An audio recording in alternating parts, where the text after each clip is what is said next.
मेरी बहू मेरी सहेली। एक प्रेरणादायी कहानी। ऑफिस से घर के अंदर ठीक से कदम भी नहीं रखा और जूही कहने लगी, मम्मी जी जल्दी चलिए न, कहाँ जाना है। जूही कुछ बता तो, पर उसने एक नहीं सुनी और हड़बड़ी मचाने लगी। ठीक है चलती हूँ कहते हुए सविता ने पर्स उठाया और घर पर ताला लगाकर जूही के साथ बाहर आई। शाम के 6 बजे थे। हम दोनों चलते हुए गली के कॉर्नर पर पहुँच गए जहाँ गोलगप्पे वाले का ठेला था। पहुँचते ही जूही ने कहा, भैया 2 प्लेट गोलगप्पे के दे दीजिए। खाते खाते बोलने लगी, मम्मी जी ऑफिस से आते समय रोज देखती हूँ लोगों को गोलगप्पे खाते हुए। मेरा भी मन करता था पर अकेले तो नहीं खा सकती हूँ न, इसलिए आज मैं आपको खींच कर ले आई। सॉरी।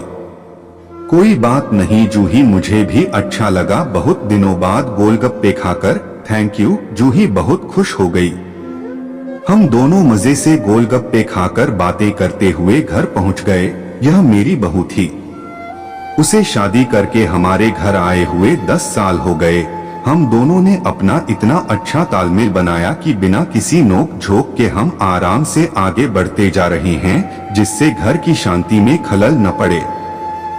जब कभी समय मिलता तो मैं और जूही बैठकर टीवी देखते थे। तब विकास हंसते हुए कहते थे, यह क्या बात हुई, सास बहू को तो लड़कर अलग अलग कमरों में मुंह फुलाकर बैठना चाहिए, पर आप दोनों एक ही कमरे में बैठकर सीरियल देख रहे हैं। जूही कहती थी, पापा जी रिश्ता वही सोच नई है। जब भी हम दोनों को मौका मिलता था हम शॉपिंग पर निकल जाते थे। एक बार ऐसा हुआ कि जूही काउंटर पर पैसे भरने गई और मैं वहीं की एक कुर्सी पर बैठकर उसका इंतजार कर रही थी। वहां खड़े एक व्यक्ति ने कहा, अम्मा वह आपकी बेटी है क्या? मैंने कहा, बहू है। पीछे से आवाज आई, माँ देखो न, वे दोनों सास बहू हैं, पर कितने खुश हैं। न मेरी भी शादी ऐसे ही घर में कराना जहाँ की सास मेरी दोस्त बनकर मेरे साथ रहे। मैं हंसने लगी और उस बच्ची को आशीर्वाद देते हुए कहा, तथास्तु। जूही आ गई और हम दोनों वहां से निकल गए, पर मुझको ऐसा लग रहा था जैसे कुछ आंखें अभी भी हमारा पीछा कर रही हैं। मैं सोचने लगी, कितने अरमानों से बच्चियां ससुराल आती हैं और अपने कड़वे व्यवहार से हम उनके सपनों को बिखेर देते हैं, जिन्हें बटोरने में उनकी पूरी जिंदगी भी कम पड़ जाती है। वही कड़वापन वे अपनी बहुओं को देती हैं। यह साइकिल की तरह चलता ही रहता है। कोई तो उस कड़वेपन को दूर करे ताकि आगे की पीढ़ी खुशी से जिए और दूसरों को जीने दें। सोचते सोचते ही कब घर आ गया मुझको पता ही नहीं चला। कई बार लोगों ने जूही को भड़काने की कोशिश भी की थी कि अलग मकान लेकर चले जाओ, क्यों साथ में रहते हो, पर जूही ने तो उन्हें अनसुना ही कर दिया था। एक बार तो हद ही हो गई थी। विकास के मामा की बहू और बेटा दोनों मिलने आए थे। बहू ने तो हमारे सामने ही जूही को नसीहत दे डाली कि अपने लिए स्पेस रखो और आराम से अकेले रहो।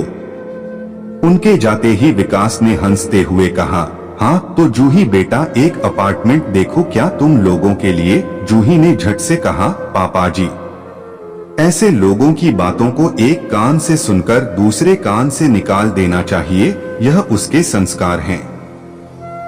उसने यही सीखा है कि घर घर वालों से बनता है, न कि दीवारों से। सबको बांध कर रखना और सबको साथ लेकर चलना, इसके लिए बहू को भी अवसर मिलने चाहिए।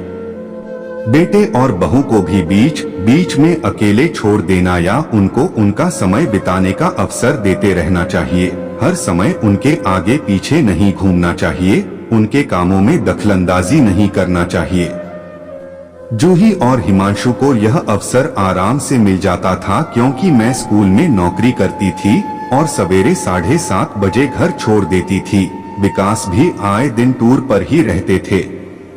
मेरी शादी के समय अपने सास के व्यवहार को देखकर मैंने यह निर्णय ले लिया था कि मैं अपनी बहू के लिए सास नहीं दोस्त बनूंगी। आज जब बहू आई तो उसे निभाने का समय आया और मैं अपने वादे को निभा रही थी और पास पड़ोस के लोगों के लिए एक मिसाल बन रही थी।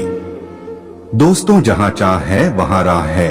अपने घर बार, माता पिता और अपने परिवार को छोड़कर एक अनजान नवजवान का हाथ पकड़कर आई बच्ची को बेटी का प्यार दीजिए।